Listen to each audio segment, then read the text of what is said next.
ऐसा क्या कभी हो सकता है कि सब मतलब ऐसा लगा कि अपने हम ही खुद बन गए हैं, सपना पूरा एकदम हो गया कि चलो माँ बाप पूरे फैमिली का एक तरह से सबका सपना, मतलब दादाजी का भी एक ऐसा लग रहा है, ये नहीं मैं खुद बन गई हूँ। मतलब इतना प्राउड फील हो रहा है कि एक्सप्लेन करना बहुत मुश्किल है उसको। और तो हम लोग में झगड़ा तो बहुत होता था, हालांकि हम लोग में 4 साल की गैपिंग है, झगड़ा भी बहुत हुआ है। पर कुछ भी हो, पर लास्ट में हम लोग को एक ही थाली में खाना खाना है, इतना था। और झगड़ा तो मतलब इतना होता था कि इसकी वजह से मम्मी जो है हम लोग का एक स्कूल में एडमिशन नहीं करवाई कि भैया दो जाएंगे और लौट के एक ही आएंगे। ये 10 मिनट बाद ही फ़ोन करती है, बोलती है अखंड एसडीएम भवा, क्योंकि मैं जब भी फ़ोन करती थी तो बोलती थी दीदी नमस्ते, तो मैं इसको यही बोलती थी अखंड एसडीएम भवा, मतलब आज 1.5-2 साल से मैं इसको यही आशीर्वाद देती थी। तो यही बोली कि दीदी अखंड एसडीएम भवा, मैंने कहा क्या, तो बोली हाँ एसडीएम भवा, मैंने कहा सच में, बोली हाँ।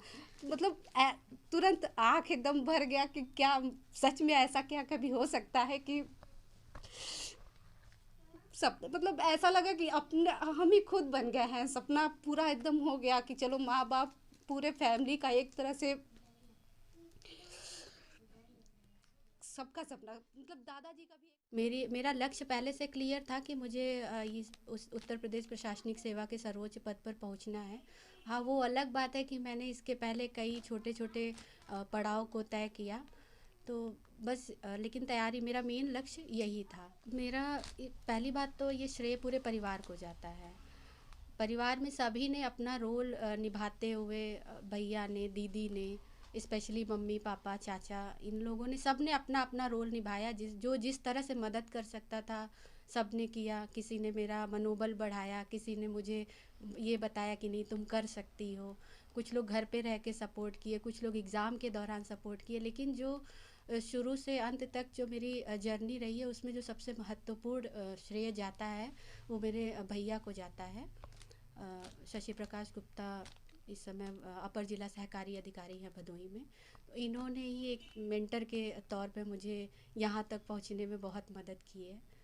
और सारा श्रेय मैं इस तैयारी का ज़्यादातर श्रेय उन्हीं को देती हूँ।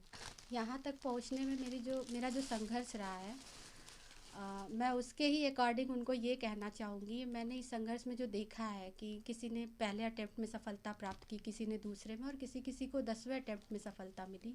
तो मैं और प्रतियोगियों से यही कहना चाहूँगी कि किसी की सफलता से नहीं, संघर्ष से प्रेरणा लीजिए। अगर आप संघर्ष से सीखते हैं तो अंत तक लड़ने की हिम्मत आपको मिलती है और फाइनली आप अपने लक्ष्य तक पहुँचते हैं। मैंने लास्ट टाइम भैया से बोला अंदर जाते समय कि भैया डर लग रहा है, तो उन्होंने कहा कि जाओ, इस समय तुम्हारे पास खोने के लिए कुछ भी नहीं है, पाने के लिए ही सब कुछ है, लूट के आओ। और इससे मुझे इतनी प्रेरणा मिली, मैं अंदर पूरे टाइम इनकी बातों को रिकॉल करती रही कि नहीं। अच्छा, आप लोग कैमरा का रोल पूरा मोबाइल ले लिया। पूजा जी, सबसे पहले तो आपको बहुत बहुत बधाई। जी आपने धन्यवाद। पीसीएस यूपी पीसीएस की इस प्रतिष्ठा परक परीक्षा में आपने 25वां रैंक हासिल किया, जौनपुर का नाम रोशन किया। जी बहुत बहुत धन्यवाद। पूजा जी, ये बताइए कि आपने कब से ये ठान रखा था कि मुझे इस पद पे या एसडीएम बनना है? इसके लिए कब से आप प्रिपेयर अपने को की थी? मैंने 2013 से तैयारी शुरू की थी और बीच में मेरा 2015 में सहायक अध्यापक के पद पर बेसिक शिक्षा में मेरी नियुक्ति हो गई थी, तो थोड़ी सी तैयारी कमज़ोर पड़ गई थी। और फिर भी मैं लगी रही लगातार। उस बीच मेरा उत्तर प्रदेश लोक सेवा आयोग के जीआईसी लेक्चरर पद पर हुआ और फिर 2017 बैच समीक्षा अधिकारी के पद पर हुआ। इस समय मैं समीक्षा अधिकारी के पद पर सचिवालय में वित्त विभाग में हूँ। और लेकिन समीक्षा अधिकारी पद पर काम रहने के बाद मुझे लगा कि अब मुझे फाइनली इस पद के लिए डेडिकेटेड होकर तैयारी करनी चाहिए। अमूमन आदमी एक नौकरी पा जाता हो भी पीसीएस की समीक्षा अधिकारी या किसी जीआईसी में लेक्चरर का या सहायक अध्यापक का, तो आदमी फिर उसके बाद शिथिल पड़ जाता है। जी। और सर्विस करते हुए आपने कैसे तैयारी को भी जारी रखा? तैयारी, एक नौकरी पाने के बाद शिथिल पड़ जाना ये स्वाभाविक है, क्योंकि बहुत सारे लोगों की बस इच्छा ये होती है कि हम सेल्फ डिपेंड हो जाएं या एक नौकरी मिल जाए। तो सबकी अपनी अपनी अलग अलग प्रायोरिटी होती है। मेरा लक्ष्य पहले से क्लियर था कि मुझे उस उत्तर प्रदेश प्रशासनिक सेवा के सर्वोच्च पद पर पहुंचना है। हाँ, वो अलग बात है कि मैंने इसके पहले कई छोटे छोटे पड़ाव को तय किया। तो बस लेकिन तैयारी, मेरा मेन लक्ष्य यही था और इसी के लिए मैं लगातार प्रयासरत थी। ये जो आपने सफलता हासिल की, इसका श्रेय किसको देना चाहते हैं? आपका मेंटर कौन? मेरा पहली बात तो ये श्रेय पूरे परिवार को जाता है। परिवार में सभी ने अपना रोल निभाते हुए, भैया ने, दीदी ने, स्पेशली मम्मी पापा चाचा, इन लोगों ने, सब ने अपना अपना रोल निभाया। जिस तरह से मदद कर सकता था सब ने किया। किसी ने मेरा मनोबल बढ़ाया, किसी ने मुझे ये बताया कि नहीं तुम कर सकती हो। कुछ लोग घर पे रह के सपोर्ट किए, कुछ लोग एग्ज़ाम के दौरान सपोर्ट किए। लेकिन जो शुरू से अंत तक जो मेरी जर्नी रही है उसमें जो सबसे महत्वपूर्ण श्रेय जाता है वो मेरे भैया को जाता है। शशि प्रकाश गुप्ता इस समय अपर जिला सहकारी अधिकारी हैं भदोही में। तो इन्होंने ही एक मेंटर के तौर पे मुझे यहाँ तक पहुँचने में बहुत मदद की है और सारा श्रेय मैं इस तैयारी का ज़्यादातर श्रेय उन्हीं को देती हूँ।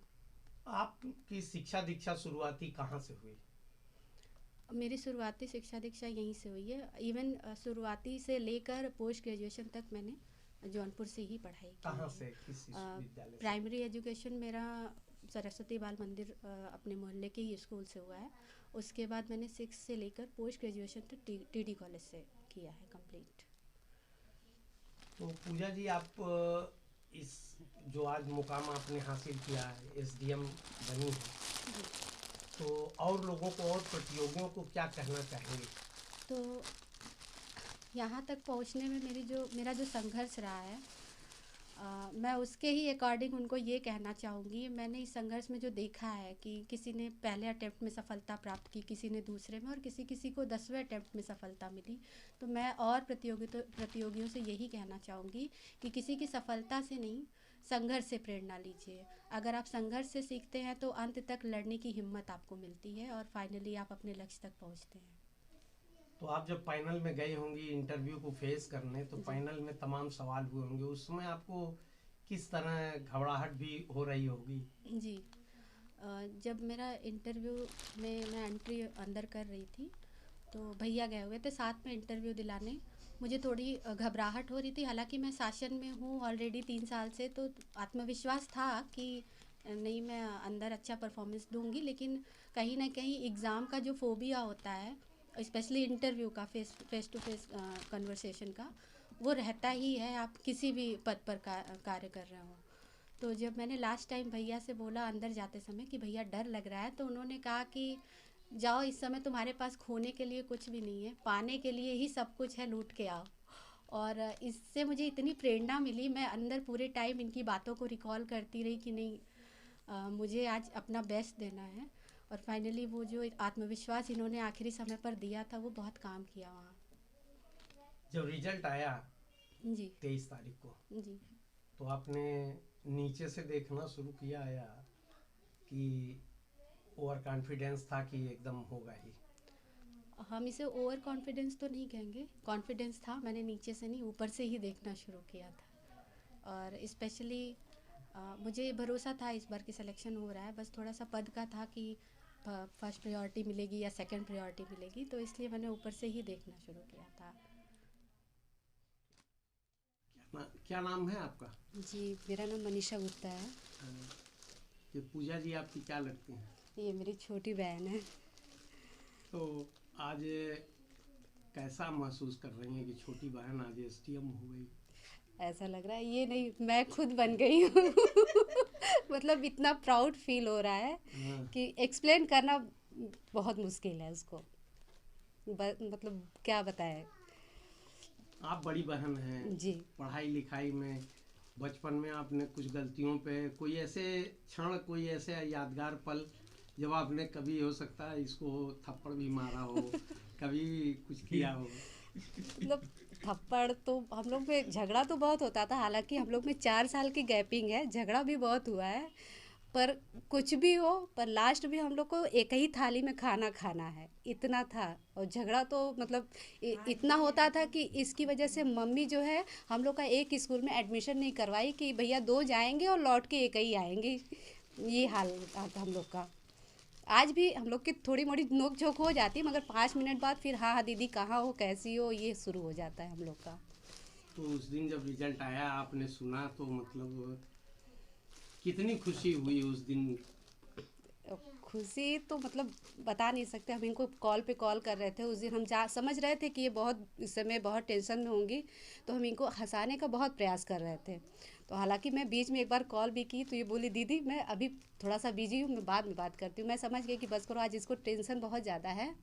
तो फिर मैंने कहा नहीं यार, मैं मजाक के लिए वैसे ही फ़ोन कर रही थी। तो फिर उसके बाद ये 10 मिनट बाद ही फ़ोन करती है, बोलती है अखंड एसडीएम भवा। क्योंकि मैं जब भी फ़ोन करती थी तो बोलती थी दीदी नमस्ते, तो मैं इसको यही बोलती थी अखंड एसडीएम भवा। मतलब आज 1.5-2 साल से मैं इसको यही आशीर्वाद देती थी। तो यही बोली कि दीदी अखंड एसडीएम भवा। मैंने कहा क्या? तो बोली हाँ एसडीएम भवा। मैंने कहा सच में? बोली हाँ। मतलब तुरंत आँख एकदम भर गया कि क्या सच में ऐसा क्या कभी हो सकता है कि सब मतलब ऐसा लगा कि अपने हम ही खुद बन गए हैं। सपना पूरा एकदम हो गया कि चलो माँ बाप पूरे फैमिली का एक तरह से सबका सपना, मतलब दादाजी का भी एक सपना था कि हमारे दरवाजे पे एक नीली बत्ती कोई आए, जिससे हमको लगे कि हाँ हमारे घर में भी कोई ऐसा हो है। बाकी सब बच्चे तक एकदम इंजॉय के साथ कि हाँ मौसी बन गई, मौसी बन गई, एसडीएम बन गई, अगल बगल सबको बताना कि क्या कैसे। मतलब उस समय को एक तरह से क्या कहा जा सकता है, ऐसा लगा कि हमारा खुद का रिजल्ट आया है, इस तरह से लग रहा था।